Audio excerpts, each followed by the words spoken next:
আমার প্রিয় বন্ধুগণ, পৃথিবী আবার শান্ত হবে। আপনারা কি চান? আমি জানি আপনারা চান, কিন্তু আপনারা কোনোদিন ভেবে দেখেছেন যে এই পৃথিবী কোরআনের আইন ছাড়া শান্ত করা যাবে না? আমরা যুগ যুগ ধরে একটা ভুল সিদ্ধান্ত নিয়ে আছি, আর আমরা সবাই ভাবি খুব গর্বের সঙ্গে যে আমরা সঠিক। সেই ভুল সিদ্ধান্তটা হলো দাজ্জাল আসবে, ইমাম মেহেদি আসবে, ঈসা নবী আসবে। আমরা কোনোদিন ছোট্ট ছোট্ট করে ভেবে দেখিনি যে দাজ্জালের কাজটা কি।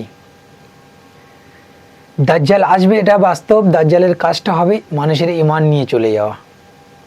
আপনারা বলুন তো, দাজ্জাল এসছে কি না আমরা কেউ জানি না, কিন্তু পৃথিবীর মানুষের মধ্যে ঈমান আছে তো? আমার মনে হয় যে যুগে কোরআনের আইন নেই সে যুগে মানুষের ঈমান থাকা সম্ভব নয়। তাই আমার মনে হয় আমরা ঈমানহীন মানুষ। আপনারা জাগুন, সেই কোরআনের আইনটা সারা বিশ্বের মধ্যে ছড়ানোর সময় এসে গেছে। ভিডিওটা সম্পূর্ণ দেখবেন, সঙ্গে থাকবেন। ভালো লাগলে বেশি বেশি করে শেয়ার করবেন, পৃথিবীর প্রত্যেকটা মানুষের কাছে যেন পৌঁছে যায়। আমরা সেই ঈমানহীন মানুষ, আমাদের সেই ঈমানকে রক্ষা করার জন্য ইমাম মেহেদী সাহেব আসবেন। আমি স্বপ্নতে দেখেছি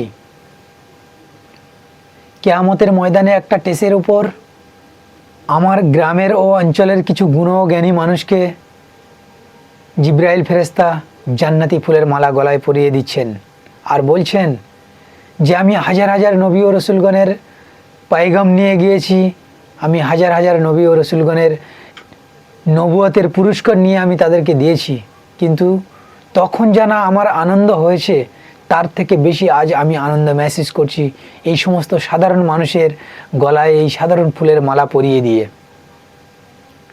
সেই মানুষগণ হলেন আমার গ্রামের শাহ আলম গায়েন, উকিল ইসমাইল হালদার, সালামত মোল্লা, আনাম খাঁ, ঠাকুরচক মাদ্রাসার সেক্রেটারি হাসান মাওলানা।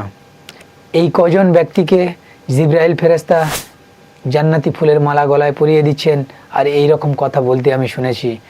আমাদের টিমটা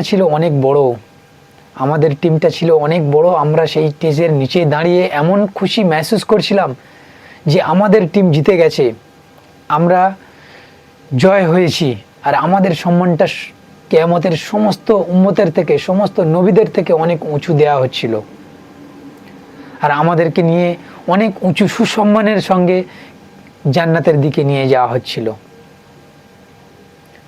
মোহাম্মদ সাহেব যখন দুনিয়া থেকে বিদায় নেয় তখন ইবলিস শয়তান আল্লাহ সুবহানাহু ওয়া তাআলার পিছনে পড়ে যায় যে হ্যাঁ আল্লাহ, আপনার প্রিয় নবী, আপনার প্রিয় হাবিব, আপনার শেষ নবী যখন দুনিয়া থেকে বিদায় নিয়েছেন তখন আর কিসের দেরি? আমার হিসাব আপনি আমাকে বুঝিয়ে দিন। যে সমস্ত ব্যক্তিগণ জান্নাতে যাওয়ার যোগ্য আপনি তাদেরকে নিয়ে জান্নাতে যাবেন, আর যে সমস্ত ব্যক্তিরা জাহান্নামে যাওয়ার যোগ্য আমি তাদেরকে নিয়ে জাহান্নামের দিকে যেতে চাই। তো আল্লাহ সুবহানাহু ওয়া তাআলা দেখলেন যে নবী আর রসুলগণ ছাড়া জান্নাতে যাওয়ার মতো মানুষ খুবই কম। আমি দেখলাম কোনো নবী ও কোনো রসুলগণ সাধারণ মানুষের গুনাহ ক্ষমা করে দিয়ে তাদেরকে জান্নাতের দিকে আগিয়ে নিয়ে যেতে পারছিল না, কারণ জান্নাত আর জাহান্নামের হিসাব আল্লাহ সুবহানাহু ওয়া তাআলা নিচ্ছিলেন না, ইবলিস শয়তান জান্নাত আর জাহান্নামের হিসাব নিচ্ছে পৃথিবীর প্রত্যেকটা মানুষের কাছে পাই টু পাই। যে আপনারা একটু ভেবে দেখুন তো, যদি আমার আপনার কর্মের হিসাব যদি ইবলিস শয়তান নিয়ে থাকে তাহলে আমরা জান্নাতে যাওয়ার যোগ্য কি? তাই আমি দেখলাম, স্পষ্টভাবে দেখলাম জান্নাত আর জাহান্নামের হিসাব ইবলিস শয়তান আল্লাহ সুবহানাহু ওয়া তাআলার কাছ থেকে পাই টু পাই বুঝে নিচ্ছিলেন। তো আল্লাহ সুবহানাহু ওয়া তাআলা দেখলেন জান্নাতে যাওয়ার মতো মানুষ যখন খুবই কম, তখন খুব গম্ভীরের সঙ্গে বললেন কিয়ামতের সময় অনেক বাকি আছে ইবলিস, এখন তুমি অপেক্ষা করতে থাকুন। আল্লাহ সুবহানাহু ওয়া তাআলা খুব দুঃখের সঙ্গে ইমাম মেহেদী সাহেবকে ডেকে বললেন, মেহেদী সাহেব আপনি এইবার দুনিয়াতে যান, আমি যে সমস্ত ব্যক্তিদের জন্য জান্নাত বানিয়েছি আমার জান্নাত খালি, আমার সেই সমস্ত ব্যক্তি ও সেই সমস্ত উম্মতদের ছাড়া আমি জান্নাতে কাদের সঙ্গে থাকব? আপনি যান, পৃথিবীর মানুষদেরকে নিয়ে জান্নাতের দিকে এগিয়ে আসুন। আমি অপেক্ষা করতে থাকব। আপনি সর্বপ্রথম গিয়ে পৃথিবীর প্রত্যেকটা মানুষকে সরকারি চাকরি দেবেন, যাতে করে মানুষের গুনাহ করার প্রয়োজন না হয়। তারপর আপনি পৃথিবীর যে সমস্ত কেস হাজার হাজার ধরে পেন্ডিং পড়ে আছে, আপনি সেই সমস্ত কেস ক্লিয়ার করবেন। যদি কোনো ব্যক্তি ক্ষতিগ্রস্ত হয়ে একে অপরের নামে কেস করে থাকে, আপনি সেই সমস্ত কেস ক্ষতিপূরণ করে দিয়ে আপনি সেই সমস্ত কেস ক্লিয়ার করবেন। কারণ যে ব্যক্তি কারোর নামে কেস করবেন তাকে জান্নাতে নেওয়া যাবে না, আর যে কেস করবে তাকেও জান্নাতে নেওয়া যাবে না। কারণ কেয়ামতের দিন ইবলিস আমাকে বলবে যে এই সমস্ত ব্যক্তিরা কেয়ামতের কথা ভুলে গিয়ে, আখিরাতের কথা ভুলে গিয়ে, আপনার কথা ভুলে গিয়ে, জান্নাতের কথা ভুলে গিয়ে এরা একে অপরকে কষ্ট থাকতে দেখতে চেয়েছে, আর একে অপরকে ফাঁসিয়ে একে অপরের নামে কেস করেছে। হিংসার আগুনে এরা দাউ দাউ করে জ্বলছিল, একে অপরকে এরা নিচু দেখাতে চেয়েছিল। তাহলে এরা কি করে জান্নাতে যাওয়ার যোগ্য? এরা আমার সঙ্গে যাওয়ার যোগ্য মানুষ। তাই বলছি, যার নামে কেস হবে আর যে কেস করবে কাউকে জান্নাতে নেওয়া যাবে না। আপনি সর্বপ্রথম ওই সমস্ত কেসগুলোকে ক্লিয়ার করবেন। তারপর আপনি পৃথিবীটাকে জান্নাতের মতো করে সুন্দর করে সাজিয়ে দেবেন, যাতে করে মানুষ ভাবতে বাধ্য হয় যে দুনিয়া যদি এত সুন্দর হয় তাহলে জান্নাত কত সুন্দর। আর যদি আপনার কথা বিশ্বাস করে যদি দুনিয়ার মানুষ গুনাহ না করে জান্নাতের দিকে এগিয়ে আসে, আমি এইরকম একটা সুন্দর সময় দেখে এক চোখের পল্লবে কিয়ামত করে দেব, আর পৃথিবীর প্রত্যেকটা মানুষকে আমি জান্নাতে নিয়ে নেব। আপনি বলে দেবেন, আমি পৃথিবীর প্রত্যেকটা মানুষকে খুব ভালোবাসি, আমাকে দেখে ভয় করার কোনো দরকার নেই, ইবলিশকে দেখে ভয় করুন আর ইবলিশের কৌশল থেকে বাঁচতে বলুন। ইমাম মেহেদী সাহেব বললেন, এই রকম সুন্দর সুযোগ সুবিধা দেওয়ার পর যদি আপনার বান্দারা আমার কথা বিশ্বাস না করে যদি জান্নাতের দিকে এগিয়ে না আসে, তাহলে কি হবে? আর যদি আপনার কথা বিশ্বাস না করে ওই সমস্ত ব্যক্তিরা পিছনের দিকে এগিয়ে যায়, তাহলে আমি ভাববো ওই সমস্ত ব্যক্তিরা জাহিল। আর আমি জাহিল মানুষদের নিয়ে জান্নাতের শোভা নষ্ট করব না, আমি 4 জন ব্যক্তিকে নিয়ে জান্নাতের শোভা বাড়িয়ে নেব। এই সমস্ত কথা শোনার পর আমি মেহেদী সাহেবকে বললাম, মেহেদী সাহেব, আপনি এত বড় দায়িত্ব পালন করবেন, আপনি তো পৃথিবীর যে কোনো প্রান্ত থেকে আপনি আপনার কাজ শুরু করবেন। তা আপনি এক কাজ করুন না, আপনি আমাদের গ্রাম থেকে শুরু করুন না। আমাদের গ্রামের মানুষ সত্যিই খুব ভালো, আপনার অনেক উপকার হবে। আমি আমাদের গ্রামে এমন একটা গোষ্ঠী দেখেছি, শাহ আলম গানের গোষ্ঠী।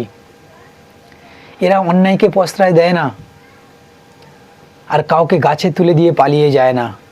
যে ব্যক্তিকে এরা সাপোর্ট করে তার জন্য নিজের রক্ত পর্যন্ত ঝরিয়ে তাদেরকে ন্যায় দেখিয়ে দেয়, বুঝিয়ে দেয়। তো আমি বলছি, আপনি দয়া করে আপনি আমাদের গ্রাম থেকে শুরু করুন। আপনি তো পৃথিবীর যে কোনো জায়গা থেকে শুরু করবেন আপনার কাজ, আপনি আমাদের গ্রাম থেকে শুরু করুন, আপনার অনেক উপকার হবে। আমাদের গ্রামের মানুষ সত্যিই খুব ভালো। তো আমার এই রকম রিকোয়েস্ট করা দেখে মেহেদী সাহেব বললেন, ঠিক আছে, আপনি যখন এত করে বলছেন তো আপনি যান, আপনি গিয়ে আপনাদের গ্রামের মানুষদেরকে বুঝিয়ে বলুন, যদি আপনার কথা বিশ্বাস করে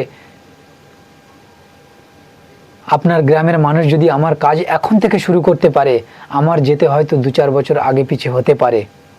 আপনার গ্রামের মানুষ যদি আপনার কথা বিশ্বাস করে এখন থেকে আমার কাজ শুরু করতে পারে, তাহলে আমি আপনাকে কথা দিচ্ছি, সর্বপ্রথম আমি আপনাদের গ্রাম থেকে শুরু করব, আর ওই সমস্ত ব্যক্তিদের নাম আমি আমার খাতায় এন্ট্রি করব। আর আপনি একটা কথা ভালো করে বুঝে গেছেন যে আমার খাতায় নাম এন্ট্রি হওয়া মানে তাদের আখিরাতের আর কিয়ামতের হিসাবের কোনো দরকার হবে না, তারা সরাসরি জান্নাতের দিকে এগিয়ে যেতে পারবে। তাই বলছি, আমি আমার কথা বিশ্বাস করুন।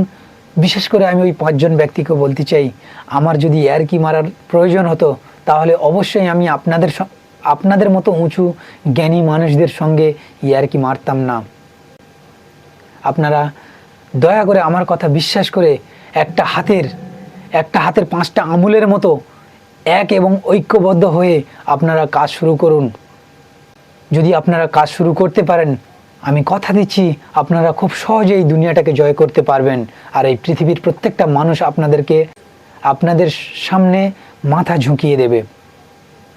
আপনারা খুব অল্প সময়ের মধ্যে সাকসেস হতে পারবেন এবং পৃথিবীর অনেক উঁচুতে আপনারা পৌঁছাতে পারবেন এবং আপনারা লাখ লাখ ডলার বাড়িতে বসে কামাতে পারবেন।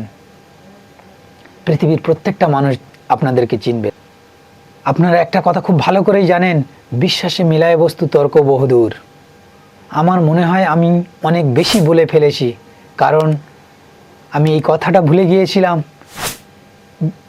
যে সমাজদারকে লিয়ে ইশারা কাফি। আপনারা অনেক জ্ঞানী মানুষ, আমার কথাটা মাথায় রাখবেন।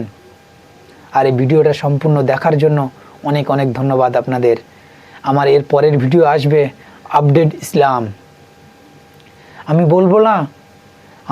বলবো না যে ইসলামকে আপডেট করতে হবে, আমি জাস্ট কিছু কিছু বিষয় আমি আপনাদেরকে জানাবো যে এই সমস্ত বিষয় আপডেট করা উচিত কি না, বিচার আপনারা করবেন।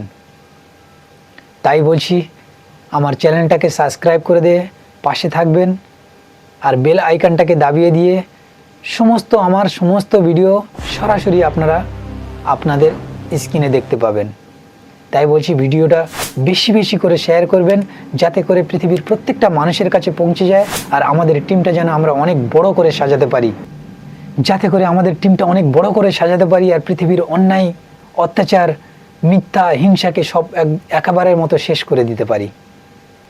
আমি ওই 5 জন ব্যক্তিকে বলতে চাই, আপনারা সত্যিই খুব জ্ঞানী মানুষ, আপনারা সত্যিই অনেক উঁচু মানুষ। আল্লাহ সুবহানাহু ওয়া তাআলা আপনাদের অনেক উঁচু পুরস্কার দিতে চান। আপনারা দয়া করে নিজেদেরকে চেনার চেষ্টা করুন। আপনারা সত্যিই খুব জ্ঞানী এবং সত্যিই খুব উঁচু মানুষ আপনারা।